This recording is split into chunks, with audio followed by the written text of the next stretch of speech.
안녕하세요. 사랑하는 성도님, 구원의 주님이 우리와 함께 하십니다. 우리와 함께 하시는 주님을 찬양합니다. 내 영혼이 주님을 찬양하며 기뻐합니다. 내 영혼이 주님을 찬양합니다. 기도합시다. 하나님, 새로운 달 8월을 맞이하였습니다. 코로나의 어려움과 또 무더위 속에서도 저희들을 지켜주시고 또 이렇게 새로운 달을 주님 은혜 안에 희망으로 맞이하게 하여 주시니 감사합니다.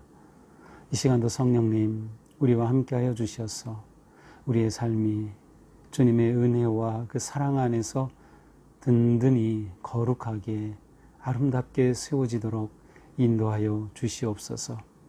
오늘도 저희들의 삶이 주님의 말씀으로부터 나오는 생명의 양식으로 새 힘을 얻고 감사와 기쁨의 하루가 되게 하여 주시옵소서. 이 시간 주님의 말씀을 읽을 때 성령님 오셔서 밝혀 주옵소서. 눈을 열어 보게 하옵소서. 귀를 열어 듣게 하옵소서. 마음을 열어 깨닫게 하옵소서. 깨달은 말씀대로 살게 하옵소서. 오늘도 생명의 말씀으로 채워 주옵소서. 예수 그리스도님의 이름으로 기도합니다. 아멘. 네, 오늘 말씀은 이사야서 54장 1절에서 17절, 54장 전체입니다. 제가 읽겠습니다. 잉태하지 못하며 출산하지 못한 너는 노래할지어다. 산고를 겪지 못한 너는 외쳐 노래할지어다. 이는 홀로 된 여인의 자식이 남편 있는 자의 자식보다 많음이라. 여호와께서 말씀하셨느니라. 내 장막 털을 넓히며 내 처소의 휘장을 아끼지 말고 널리 펴되 너의 줄을 길게 하며 너의 말뚝을 견고히 할지어다. 이는 내가 좌우로 퍼지며 내 자손은 열방을 얻을 것이며 황폐한 성읍들을 사람 살 곳이 되게 할 것임이라. 두려워하지 말라. 내가 수치를 당하지 아니하리라. 놀라지 말라. 내가 부끄러움을 보지 못하리라. 내가 내 젊었을 때의 수치를 잊겠고 과부 때의 치욕을 다시 기억함이 없으리니 이는 너를 지으신 이가 내 남편이시라. 그의 이름은 만군의 여호와이시며 내 구속자는 이스라엘의 거룩한 이시라. 그는 온 땅의 하나님이라 일컬음을 받으실 것이라.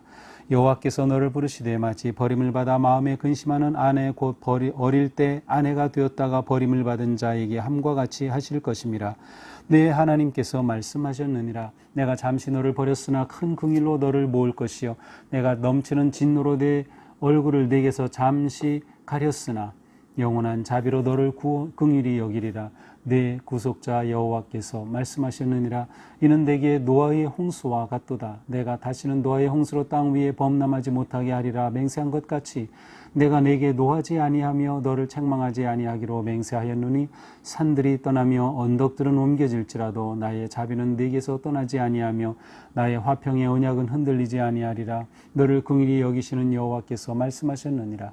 너 곤고하며 광풍에 요동하여 안위를 받지 못한 자여, 보라 내가 화려한 채색으로 내 돌 사이에 더하여 청옥으로 내 기초를 쌓으며 홍보석으로 내 성벽을 지으며 성류석으로 내 성문을 만들고 내 지경을 다 보석으로 꾸밀 것이며 모든 자녀는 여호와의 교훈을 받을 것이니 내 자녀에게는 큰 평안이 있을 것이며 너는 공의로 설 것이며 학대가 내게서 멀어질 것인즉 네가 두려워하지 아니할 것이며 공포도 내게 가까이 하지 못할 것이라. 보라 그들이 분쟁을 일으킬지라도 나로 말미암지 아니한 것이니 누구든지 너와 분쟁을 일으키는 자는 너로 말미암아 패망하리라. 보라 숯불을 불어서 자기가 쓸만한 연장을 제조하는 장인도 내가 창조하였고 파괴하며 진멸하는 자도 내가 창조하였은즉 너를 치려고 제조된 모든 연장이 쓸모가 없을 것이라. 일어나 너를 대적하여 송사하는 모든 혀는 내게 정죄를 당하리니 이는 여호와의 종들의 기업이요 이는 그들이 내게서 얻은 공인이라. 여호와의 말씀이니라. 아멘. 자, 오늘 말씀은 크게 두 가지 내용인데요. 하나는 하나님의 영원하신 사랑을 말씀하시고 또 하나는 앞으로 예루살렘에 어떻게 하나님께서 회복시켜 주실지 예루살렘의 미래의 모습을 보여주고 있습니다. 자, 1절입니다. 잉태하지 못하며 출산하지 못한 너는 노래할지어다. 그래서 너는 시온 혹은 예루살렘, 좀 더 크게는 이스라엘을 말하죠. 자, 이스라엘을 가리켜서 잉태하지 못하고 출산하지 못하였다. 그리고 뒤에는 산고를 겪지 못하였다. 라고 말씀합니다. 자, 이것은 이스라엘의 하나님으로부터 심판을 받은 상태를 말합니다. 또한 그들의 조상이었던 아브라함과 사라를 떠올리게 하는 말씀이기도 합니다. 사라는 나이가 많도록 아이가 없었죠. 출산하지 못했습니다. 지금은 그렇지 않지만 옛날은 아이가 없다라든지 자녀를 낳지 못한다 하는 것은 여성으로서는 굉장히 큰 수치로 여겨지는 일이었습니다. 자, 그런데 하나님께서 말씀하셔요. 홀로 된 여인의 자식이 남편 있는 자의 자식보다 많음이라. 홀로 된 여인의 자식이 홀로 되었다는 것은 결혼하였다가 혼자 남은 과부와 같은 모습이죠. 그런데 놀랍게도 남편이 있는 자보다 자식이 많을 것이라는 것입니다. 자, 이렇게 자식이 많아지면 어떻게 됩니까? 그 가족이 함께 살기 위해서는 넓은 집이 필요하겠죠. 2절입니다. 네 장막터를 넓히며 처소의 휘장을 아끼지 말고 표대에 너희 줄을 길게 하고 말뚝을 견고히 하라. 그러니 내 집터를 넓게 하라. 자, 여기에 하나님께서 주시는 희망의 메시지가 담겨져 있어요. 비록 하나님께서 심판하시고 그들이 하나님을 배반함으로 인해 바벨론의 포로가 되고 그들의 모습은 부끄러운 모습이 되었지만 하나님께서 오히려 이들을 놀랍게 회복시켜 주시려는 모습이 드러나고 있습니다. 이는 내가 좌우로 엎어지며 내 자손은 열방을 얻을 것이며 황폐한 성읍들을 사람 살 곳이 되게 할 것임이라. 자, 이들을 하나님께서 번성케 주시는 겁니다. 이스라엘의 번영과 확장과 그 넓게 열방을 얻게 해주시는 그 은혜의 모습을 보여주고 있죠. 그러므로 말씀하십니다. 두려워하지 말라. 네가 수치를 당하지 아니하리라. 놀라지 말라. 부끄러움을 보지 아니하리라. 네가 젊었을 때의 수치를 잊겠고 과부 때의 치욕을 다시 기억함이 없으리니. 자, 하나님께서는 그러므로 그 부끄러움과 수치로부터 이제 벗어나라고 말씀하셔요. 자, 그런데 4절 이하에서는 또 하나님께서 이스라엘과의 관계를 아주 특별한 모습으로 설명합니다. 그것은 부부의 모습으로 설명하고 있습니다. 마치 하나님과 이스라엘의 관계를 부부처럼 설명하는 것이죠. 그래서 이렇게 부부인 관계 속에서 아내가 수치를 당하고 부끄러움을 당하고 또 더 나아가서는 과부 때의 치욕을 다시 기억함이 없으리니, 과부가 되는 것과 같은 그러한 모습, 남편이 아내를 버린 것과 같은 그러한 이 모습을 통해서 하나님과 이스라엘의 원래 관계는 부부의 관계와 같은 그러한 친밀하고 은혜로운 관계였음을 말하고 있어요. 그런데 지금 그들은 하나님께서 심판하셔서 부끄러운 상황이 되었어요. 마치 과부가 된 것처럼 치욕을 겪고 있는 것이죠. 그래서 5절에 말씀하십니다. 너를 지으신 이가 네 남편이시라. 그의 이름은 만군의 여호와시다. 내 구속자는 이스라엘의 거룩한 이시다. 온 땅의 하나님이라 일컬음을 받을 것이다. 자, 그런데 너에게는 남편이 있다는 거 기억해라.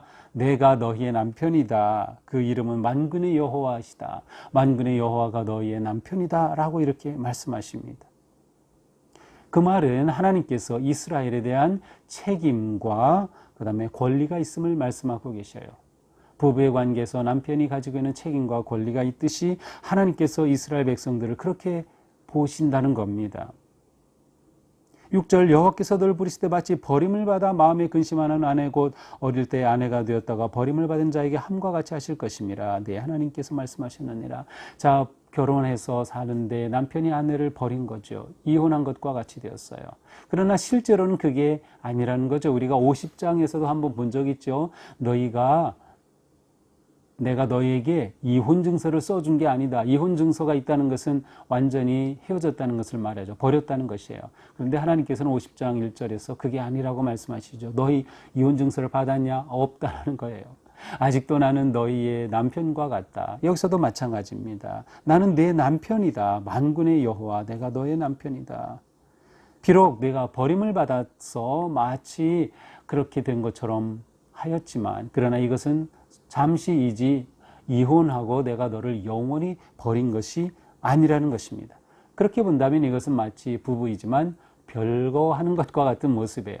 바벨론의 포로가 되고 고난 가운데 있는 지금 이스라엘의 모습은 하나님의 분노 안에서 별거 하는 상태예요. 이혼한 상태는 아닌 것이죠. 그래서 하나님께서는 이 관계를 회복시켜 주시는 것입니다. 7절입니다. 내가 잠시 너를 버렸으나 긍휼로 너를 모을 것이다. 하나님께서 그렇게 심판하신 것은 잠시. 하지만 하나님은 큰 긍휼로. 그러니까 앞에 원래 잠시 너를 버렸으나라는 것은 원래 그 단어는 작은 버림이라는 뜻이에요. 버리는 것은 작은 것이었지만 큰 긍휼로 너를 부를 것이다. 8절 여기서도 마찬가지죠. 잠시 내 얼굴을 가려 수치를 경험하게 하였지만 영원한 자비로 너를 긍휼히 여길 것이다.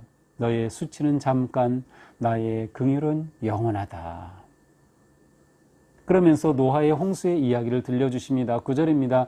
내게 노아의 홍수와 같도다. 노아의 홍수 때에 하나님께서는 심판하셨지만 그들을 완전히 멸하신 것이 아니라 무지개를 보여주시면서 다시는 물로 심판하지 않겠다고 오히려 언약을 맺어주셨지요. 그처럼 너희가 이렇게 잠시 바벨론에 멸망하여 고난을 당하였지만 이것은 내가 잠시 너희를 버린 것과 같다. 잠시 별간 것과 같다. 노아에게 언약을 맺은 것처럼 내가 너희와 맺은 그 언약을 다시 회복시켜 주시겠다는 은혜를 베풀어 주시겠다는 것이죠. 그렇게 될 때 나의 자비는 내게서 떠나지 않을 것이다. 나의 화평의 언약은 흔들리지 아니할 것이다 라고 말씀해 주십니다. 자, 이후 11절부터는 이제 새로운 예루살렘의 미래의 모습을 보여줍니다. 11절, 12절은 아주 아름다운 보석의 이야기를 하여 화려한 채석으로 돌 사이에 더하고 청옥으로 기초를 쌓고 홍보석으로 성벽을 짓고 석류로 성문을 만들고 다 보석으로 꾸민다. 온 예루살렘 온 도시 성벽까지 문까지 다 보석으로 꾸며졌다는 거예요. 무엇을 말해줍니까? 예루살렘의 아름다움, 회복된 예루살렘의 아름다움을 보여주는 것이에요. 그러므로 하나님께서 그들을 이렇게 위로해 주시겠다. 그들을 새롭게 하여 주시겠다. 더 나아가서 그 자녀들은 어떻게 됩니까? 내 모든 자녀는 여호와의 교훈을 받을 것이니 여호와의 자녀, 여호와의 제자가 될 것이니 내 자녀에게는 큰 평안이 있을 것이다. 내 다음 세대에게 큰 평안이 있을 것이다. 부모에게 있어서 자녀에 대한 이 약속만큼 고맙고 귀한 것이 없죠. 너희 자녀는 큰 평안을 누릴 것이다. 너는 공의로 설 것이다. 내가 두려워하지 아니할 것이며 공포도 가까이 하지 못할 것이다. 더 나아가서 다른 나라들과의 관계에 있어서 이스라엘이 강력한 힘을 가지고 더 이상 전쟁의 침략을 받아 고통당하는 일이 없을 것임을 말씀하십니다. 누구든지 너와 분쟁을 일으키는 자는 너로 말미암아 패망할 것이다. 국제관계에서 이스라엘이 승리하고 강성국가가 될 것임을 말해줍니다. 자, 하나님이 이렇게 이 놀라운 것들을 약속해 주실 때 정말 하나님이 그런 것을 이루실 수 있단 말이야 라고 물을 수 있어요. 그래, 하나님은 16절에 말씀합니다. 내가 장인을 창조하지 않은, 장인은 이제 연장을 만들고 모든 필요한 것들을 만드는 사람을 말해요. 내가 그를 만들지 아니하였느냐. 하나님은 창조주이시고 내가 그를 만들어 그가 필요한 것들을 하는 것처럼 내가 창조주 하나님으로 너희를 그렇게 회복시켜 주시겠다.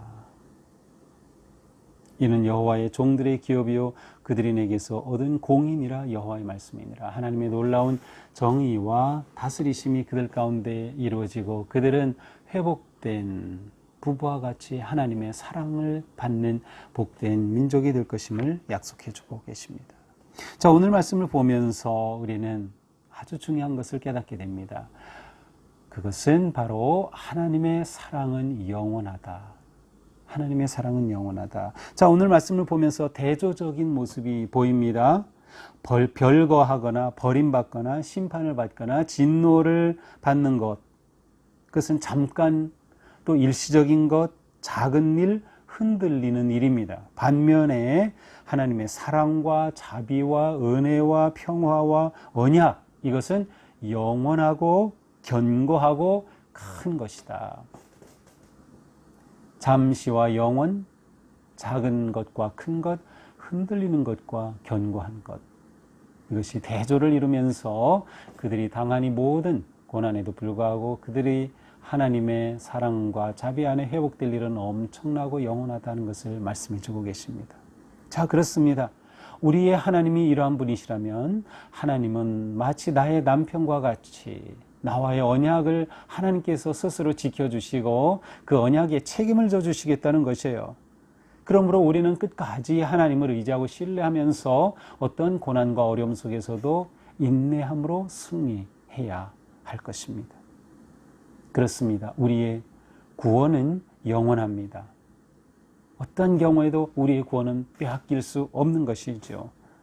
우리는 언제나 하나님의 은혜 안에 있기에 희망적인 삶을 살아갈 수 있습니다. 비록 지금의 고난과 어려움과 절망스러운 상황이 있다 할지라도 절망하지 않고 하나님의 사랑이 영원함을 신뢰하며 우리 모두 인내와 믿음으로 승리하는 그러한 복된 성도들이 되기를 주님의 이름으로 축복합니다. 우리 마침 찬양 부르겠습니다. 항상 주님께 감사하며 항상 기뻐하라. 두려움 없이 기다리며 오시는 주님 찬양하라. 오시는 주님 찬양하라. 기도합시다. 하나님, 오늘도 저희들에게 말씀으로 용기와 희망을 주시니 감사합니다. 우리는 영원히 버림받은 것이 아니고 영원히 잊혀진 것이 아니라 하나님께서 우리를 영원히 사랑하시는 거룩하고 복된 존재, 하나님께서 우리와 언약의 관계를 지켜주시는 놀라운 저희들임을 다시금 보여주셨습니다. 주님, 하나님의 사랑은 영원하다는 것을 끝까지 신뢰하며 어떤 환경, 어떤 상황에서도 인내함으로 승리할 수 있도록 도와주시옵소서. 저희들의 삶의 길을 복된 길로 열어주시고 언제나 하나님과의 친밀한 교제와 관계 속에서 끊임없이 회복되고 성장하고 성숙하는 하나님의 거룩하심 안에 거하는 삶이 되게 하여 주시옵소서. 오늘도 저희들은 한마음으로 중보의 기도를 합니다. 역사를 주관하시고 국가의 흥망성쇠를 주관하시는 하나님, 이 땅의 모든 나라의 평화를 베풀어 주옵소서. 특별히 미얀마의 하나님의 평화를 베풀어 주시옵소서. 정의로운 사회가 되도록 평화로운 사회가 되게 하여 주시옵소서. 온 세상을 공포에 몰아넣고 있는 코로나의 이 위기 속에서 하나님 역사해 주셔서 속히 코로나가 물러갈 수 있도록 은혜와 사랑을 베풀어 주시옵소서. 우리 사회의 모든 갈등과 분열과 경쟁이 사라지게 하여 주시고 정의가 강물처럼 평화가 들불처럼 사랑이 햇빛처럼 퍼지게 하여 주시옵소서. 저희는 어떤 상황에 있어도 모든 삶의 자리에서 겸손한 그리스도인이 되게 하여 주시옵소서. 이 땅에서 거짓 탐욕과 우상 숭배가 사라지게 하여 주시며 악한 영, 이단의 영이 떠나가게 하여 주시옵소서. 우리의 탐욕으로 파괴된 환경과 자연이 회복되게 하시며 우리의 삶이 주님의 은혜 안에 평안케 하여 주시옵소서. 주님, 이 땅을 굽어 살펴 주시옵소서. 예수 그리스도님의 이름으로 기도합니다. 아멘. 네, 오늘도 주님 은혜 안에서 승리하기를 바랍니다. 계속해서 기도의 자리로 나아갑시다. 사랑합니다. 축복합니다.